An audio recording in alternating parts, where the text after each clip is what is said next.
Hi hello welcome to T9 న్యూస్కి స్వాగతం. ప్రస్తుతానికైతే ఏపీ విజయనగరం జిల్లా బొబ్బిలి మండల కేంద్రంలో అయితే ప్రస్తుతానికైతే ఉన్నాం. బొబ్బిలి రూరల్ పోలీస్ స్టేషన్లోని రూరల్ సిఐ గారితో అయితే ప్రస్తుతానికైతే ఉన్నాం. సార్ వచ్చినప్పటి నుంచి బదిలీ వచ్చినప్పటి నుంచి ఈ స్టేషన్కి సారు సిఐ సారు ఈ స్టేషన్కి బదిలీ వచ్చినప్పటి నుంచి ఎన్ని కేసులు నమోదయ్యాయి, అవి ఎలాంటి కేసులు, గంజాయికి కేసులు కానీ, మహిళలపై దాడులకు సంబంధించిన కేసులు కానీ, మర్డర్ కేసులు కానీ, లేదంటే ఫ్యామిలీస్కి సంబంధించిన కేసులు కానీ, ఇవి కాకుండా ఇంకా వేరే వేరే కేసులు కానీ, మొత్తానికి టోటల్గా ఎన్ని కేసులు నమోదయ్యాయి, ఎన్ని కేసులు టేకప్ చేశారు సారు అడిగి మనం తెలుసుకుందాం. సార్ నమస్తే. సార్ నమస్తే అండి. నా పేరు కృష్ణ, నేను T9 కరస్పాండెంట్ని. మీరు శాంతి భద్రతల గురించి ఎలాగా మీరు చెప్పదలుచుకుంటున్నారు ఒకసారి మీరు చెప్పండి సార్. ఇవి కాకుండాను మే 5, 6, 7 తారీఖుల్లోనే బొబ్బిలి దాడితల్లమ్మ పండగ సందర్భంగా పోలీస్ శాఖ వారికి, అలాగే రూరల్ పోలీస్ స్టేషన్లో ఉన్న స్టాఫ్ అందరికీ కూడాను, సిఎస్ఆర్ కూడాను శుభాకాంక్షలు సార్. ఓకే సార్, చెప్పండి సార్. అందరికీ నమస్కారం. నా పేరు కె నారాయణరావు. నేను బొబ్బిలి రూరల్ సర్కిల్ ఇన్స్పెక్టర్ని. నా సర్కిల్లో 3 పోలీస్ స్టేషన్లు నా కంట్రోల్లో ఉంటాయి. రామభద్రపురం, బాడంగి, తెరలాం, ఈ 3 పోలీస్ స్టేషన్లు.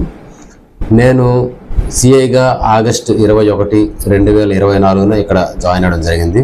సో నేను జాయిన్ అయినప్పటి నుండి మాకు మా పై అధికారులు, మా ఎస్పీ సారు, డిఐజీ సారు, మా సార్లు ఏంటంటే ప్రైమరీగా బేసిక్గా పోలీస్ డ్యూటీ ఏంటంటే prevention and detection of crime, అదేవిధంగా maintaining of law and order, అంటే శాంతి భద్రతలను పరిరక్షించడం, నేరాలు జరగకుండా ఫస్ట్ చూడడం, ఒకవేళ నేరాలు జరిగితే వాటిని కనిపెట్టడం. ఇది పోలీస్ యొక్క బేసిక్ డ్యూటీ అనమాట. సో అందులో భాగంగా నేను వచ్చినాక ప్రివెన్షన్ ఆఫ్ డిటెక్షన్ పైన దీనిపైన పూర్తి స్థాయిలో ఫోకస్ పెట్టడం జరిగింది. సో ఎంత ప్రివెంట్ చేసినా సరే కొన్ని సందర్భాల్లో కొన్ని నేరాలు జరుగుతూనే ఉంటాయి. అది ఎవరో ఒక నిర్లక్ష్యం వల్ల ఆ నేరాలు జరిగినటువంటి నేరాలని కనిపెట్టే బాధ్యత తీసుకోవడం జరిగింది. సో నేను జాయిన్ అయినప్పటి నుండి ఎప్పటివరకు కూడా ముఖ్యంగా సమాజాన్ని, అదేవిధంగా యువతని చెడు మార్గంలో నడిపించి నాశనం చేసేటువంటి ఏదైతే డ్రగ్స్, మత్తు పదార్థాలు ఉన్నాయో, ముఖ్యంగా మన ప్రదేశానికి బాగా పరిచయమైనటువంటి గాంజా ఉందో, ఆ గాంజా పైన మా పై అధికారులు, మా ఎస్పీ సార్ యొక్క ఉత్తర్వుల మేరకు, డిఐజీ సార్ యొక్క ఉత్తర్వుల మేరకు పూర్తి స్థాయిలో నిరోధం కోసం మొదటిగా కొట్టక్కి అని రామభద్రపురం మండలంలో ఉండేటువంటి ఒక గ్రామం దగ్గర చెక్ పోస్ట్ పెట్టడం జరిగింది, గాంజా చెక్ పోస్ట్. ఆ చెక్ పోస్ట్ ద్వారా ఏంటంటే ఒడిశా వైపు నుండి టువర్డ్స్ సాలూరు మీద నుండి రామభద్రపురం వైపు వచ్చేటువంటి ప్రతి వెహికల్ కూడా క్షుణ్ణంగా పరిశీలించడం, ఏమైనా గాంజా సంబంధించినటువంటి ఆనవాళ్ళు ఉంటే పట్టుకోవడం, దాని మీద కేసులు నమోదు చేయడం జరుగుతుంది. సో నేను వచ్చినప్పటి నుండి ఇప్పటికైతే సుమారు ఒక 7-8 కేసులు పెట్టడం జరిగింది. దాంట్లో సుమారు 1000 కేజీల పైన గాంజాని పట్టుకోవడం జరిగింది. సో ఈ 1000 కేజీల పైన గాంజాయిలో లారీలు సీజ్ చేయడం జరిగింది, బొలెరో వెహికల్స్ సీజ్ చేయడం జరిగింది, బొలెరో పికప్, మోటార్ సైకిల్స్, ఇట్లా రకరకాల వెహికల్స్లో సీజ్ చేసి చాలా మంది ముద్దాయిలను కూడా ఒడిశా సంబంధించి, అల్లూరు సీతారామరాజు జిల్లాకు సంబంధించినటువంటి చాలా మంది ముద్దాయిలను కూడా అరెస్ట్ చేసి రిమాండ్కి పంపించడం జరిగింది. అదేవిధంగా మరీ ముఖ్యంగా ఏంటంటే గంజాయి కానీ ఇంకా వచ్చేటువంటి వీలుంది, అవకాశం ఉంది కాబట్టి చెక్ పోస్ట్ని పూర్తి స్థాయిలో అలర్ట్ చేసి చెక్ పోస్ట్ పూర్తి స్థాయిలో మంచిగా పనిచేసే విధంగా ప్రతిరోజు కూడా దాని మీద నిఘా పెట్టడం, వాళ్ళకి సూచనలు ఇవ్వడం, అక్కడ చెక్ చేయడం జరుగుతుంది. అదేవిధంగా మా పై అధికారులు కూడా దానిపైన చెక్ చేసి, ఎందుకంటే ఇది ఇంపార్టెంట్ మ్యాటర్, ఒక సమాజాన్ని అభివృద్ధి పదంలో నడవాలా లేదా అనేది డిసైడ్ చేసేటువంటి ఫ్యాక్టర్ గాంజా అనేది. మత్తుకు బానిసైనటువంటి సమాజం వల్ల సమాజం అనేది నాశనం అవడం తప్ప అభివృద్ధి చెందడానికి అవకాశం ఉండదు. కాబట్టి దానిపైన పూర్తి స్థాయిలో మనం నిఘా పెట్టడం, దృష్టి పెట్టడం జరిగింది. అదేవిధంగా మా సర్కిల్ పరిధిలో శాంతి పద్ధతులు ఏవైతే ఉన్నాయో అన్ని కూడా సజావుగా ఉన్నాయి. ఎక్కడ కూడా అశాంతికి తావు లేకుండా శాంతి పద్ధతులు చక్కగా ఉండడం జరిగింది. మా సర్కిల్ పరిధిలో తెరలంలో కావచ్చు, బాడంగిలో కావచ్చు, గ్రామదేవత ఉత్సవాలు ఏవైతే ఉన్నాయో, సిరిమానోత్సవాలు ఎట్లాంటివి, అవన్నీ కూడా రీసెంట్గా మనకి ఉద్దవోలు అనే విలేజ్ గ్రామం తెరలం మండలంలో అక్కడ గతంలో ఒక పొలిటికల్ మర్డర్ జరిగింది, కృష్ణమేశ్వర్ అనేది. సో ఆ టైంలో అది సెన్సేషన్. దాన్ని బేస్ చేసుకుని 16 సంవత్సరాల తర్వాత వచ్చినటువంటి గ్రామదేవత ఉత్సవాన్ని ఎటువంటి అవాంఛనీయ సంఘటనలు జరగకుండా శాంతి భద్రతల నడుమ చక్కగా జరిపించడం జరిగింది.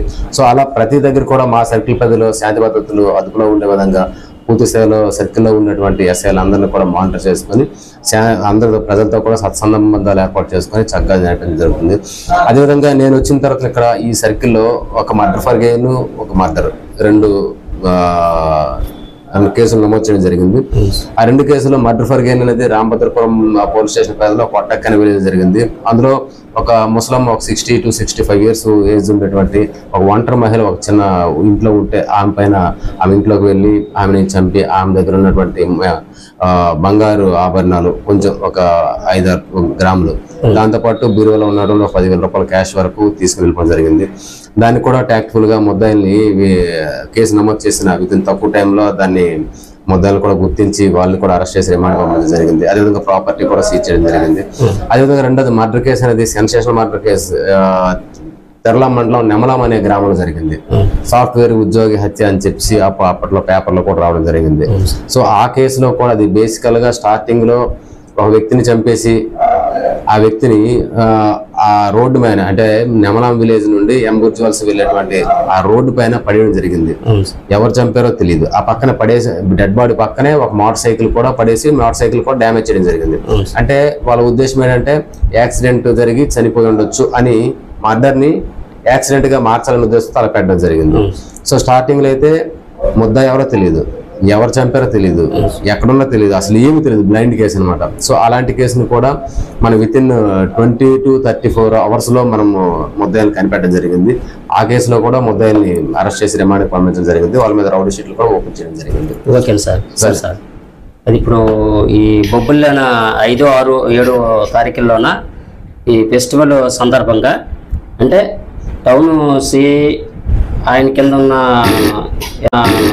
ఎస్ఐలు వాళ్ళ స్టాఫ్ కాకుండా మీకు కూడా ఎక్స్ట్రా డ్యూటీ వేశారంటే మీరు మీరు పబ్లిక్ మీరు రక్షణ కల్పిస్తారు? ఖచ్చితంగా. ఎందుకంటే ఇప్పుడున్నటువంటి పరిస్థితుల్లో శాంతి భద్రతల్ని అదుపు చేయడం, శాంతి భద్రతలు ఉండే విధంగా చూడడం ప్రతి పోలీసు వారి యొక్క ప్రధానమైనటువంటి విధి. కాబట్టి ఖచ్చితంగా మేము కూడా బందోబస్తు వెళ్తాం. ఆల్రెడీ ఇప్పటికీ మా ఎస్పీ సార్ యొక్క ఉత్తర్వుల మేరకు మేము ప్రతి గ్రామాల్లో కూడా గ్రామాలను సందర్శించి గ్రామాల్లో అవేర్నెస్ మీటింగ్లు అనేవి పెట్టడం జరుగుతుంది. అంటే ఇలాంటి పండగలకు ముందే అవేర్నెస్ మీటింగ్లు పెట్టి ఆ అవేర్నెస్ మీటింగ్లో ఎటువంటి గొడవలు కానీ, ఎటువంటి సంఘర్షణలు కానీ, ఎటువంటి ఇబ్బందులకు తావివ్వకుండా చక్కగా కొంతమంది వాలంటీర్ వ్యవస్థను పెట్టుకొని పోలీస్ సహకారంతో సాఫీగా చేసుకునే విధంగా మాట్లాడడం జరుగుతుంది. అదేవిధంగా టౌన్ సిఐ గారు కూడా చేశారు. అదేంటే ఖచ్చితంగా మాకు బందోబస్తు పడుతుంది. సో ఈ విలేజ్ విజిట్ లో ఏం చేస్తామంటే అవేర్నెస్ కూడా కల్పిస్తున్నాం. సైబర్ క్రైమ్ మీద కావచ్చు, డ్రగ్స్ మీద కావచ్చు, మహిళల పైన నేరాల పైన కావచ్చు, అదేవిధంగా ఈ రోడ్ యాక్సిడెంట్ సంబంధించి రోడ్ సేఫ్టీ దీనికి సంబంధించి కావచ్చు, ప్రతి గ్రామాల్లో కూడా గ్రామాన్ని సందర్శించి ప్రజలకి వాటిపైన అవగాహన కార్యక్రమాలు కూడా పెట్టడం జరుగుతుంది. సో ఈ అవగాహన వల్ల ఏంటంటే ప్రజలకి పోలీసుల మధ్యన మంచి రిలేషన్స్ ఏర్పడడం వల్ల ఇలాంటి పండుగలు వచ్చేటప్పుడు ఆ రిలేషన్స్ తో హ్యాపీగా ఎటువంటి ఇబ్బంది లేకుండా శాంతి భద్రతలో అదుపులో ఉండి నడిపించే సంపూర్తిగా పూర్తి చేసే విధంగా అవకాశం కలుగుతుంది. సార్ ఇప్పుడు పూర్ ఫ్యామిలీలో ఉన్న పర్సన్కి రిచ్గా ఉన్న ఫ్యామిలీలో ఉన్న పర్సన్కి ఇద్దరికి ఆర్గ్యుమెంట్ అయ్యేటప్పుడు ఎక్కువగా రిచ్ ఫ్యామిలీలో ఉన్న పర్సన్కి ఎక్కువగా న్యాయం చేస్తుంటారు సహజంగా. అది మీరు అయితే ఎలా మీరు న్యాయం చేస్తారు సార్? సాధారణంగా చట్టం ఎవరికి చుట్టం కాదు. అవును సార్. చట్టం ముందు అందరము సమానమే, మన రాజ్యాంగమే చెప్పడం జరిగింది. సో చట్టం అనేది అందరికి ఒకటే. తప్పు చేస్తే ఖచ్చితంగా శిక్ష తప్పదు. అవును సార్. సో తప్పు చేసిన వ్యక్తి అది పేద వ్యక్త, ధనవంతుడా, లేకపోతే ఇంకో వ్యక్త అనే దాంతో సంబంధం లేకుండా యాజ్ పర్ లా చట్ట ప్రకారం ఏ విధంగా ఉంటే ఆ విధంగా చేయడం జరుగుతుంది. అంతే తప్ప ధనవంతుడికి ఒక చట్టము, పేదవాడికి ఒక చట్టము అటువంటిది ఏమీ ఉండదు. అలాంటిది నా దగ్గర అయితే అలాంటిది ఏమి ఉండదు. ఖచ్చితంగా అందరికీ సమానమే చట్టం అనేది. సో యాజ్ పర్ లా చట్ట ప్రకారం చర్య తీసుకుంటాం. Okay sir. ఇప్పుడు మీరు ఇక్కడికి బదిలీ వచ్చినప్పటి నుంచే టౌన్లో కానివ్వండి, అలాగే విలేజెస్లో మీకు సంబంధించిన ఏరియాలో కానివ్వండి, స్థానిక లీడర్లు కానీ, అలాగే టౌన్లో ఉన్నటువంటి లీడర్లు కానీ, పబ్లిక్ కానీ మీకు ఎలాగా కంఫర్టబుల్గా ఉంటుంది? మీకు బాగా సపోర్ట్ చేస్తున్నారా లేదా? ఖచ్చితంగా అండి. అందరూ కూడా అంటే మన యొక్క ప్రతి వ్యక్తి కూడా, 'నోరు మంచిదైతే ఊరు మంచిది' అంటారు. అవును సార్. మన పెద్దలు ఆల్రెడీ పూర్వం చెప్పడం జరిగింది. సో 'నోరు మంచిదైతే ఊరు మంచిది' అంటారు. సో 'నోరు మంచిదైతే ఊరు మంచిది' మన యొక్క ప్రవర్తన బట్టే ఎదుటి వ్యక్తి ప్రవర్తన అనేది ఉంటుంది. సో మనం కూడా పబ్లిక్ని ఇప్పుడు కమ్యూనిటీ పోలీసింగ్ ఉంది. సో కమ్యూనిటీ పోలీసింగ్లో మేమేం చేస్తామంటే ప్రజలతో మమేకం అవుతాం. ప్రజలతో అంత ఫ్రెండ్లీ పోలీసింగ్, ప్రజలతో మమేకమై వాళ్ళ కష్టాలు ఏంటి సుఖాలు ఏంటి తెలుసుకొని వాళ్ళతో వాళ్ళలాగే ఉంటాం మేము. అంటే మంచివారితో మంచివారిలాగా ఉంటాం, చెడ్డవారితో చెడ్డవారిలాగా ఉంటాం. కాబట్టి కామన్ పబ్లిక్తో, ఇది సాధారణ ప్రజలతో ఎటువంటి ఇబ్బంది లేదు. సాధారణ ప్రజలందరూ కూడా చాలా కంఫర్ట్గా ఉంటారు. వాళ్ళు చెప్పిన మాట వింటారు, వాళ్ళ సమస్యల్ని మనకు చెప్తారు. కాబట్టి వాళ్ళ వల్ల అయితే ఇబ్బంది లేదు, అంత కంఫర్ట్గానే ఉంది. Okay, thank you sir. ఇప్పుడు న్యాయాన్ని గౌరవిస్తాం, న్యాయాన్ని గౌరవిస్తాం, ధర్మాన్ని కాపాడతాం అని అంటూ Bobbili circle rural CI sir Narayanarao sir తోటి ఫేస్ టు ఫేస్ మీ టీ9 correspondent Krishna. Okay, thank you sir.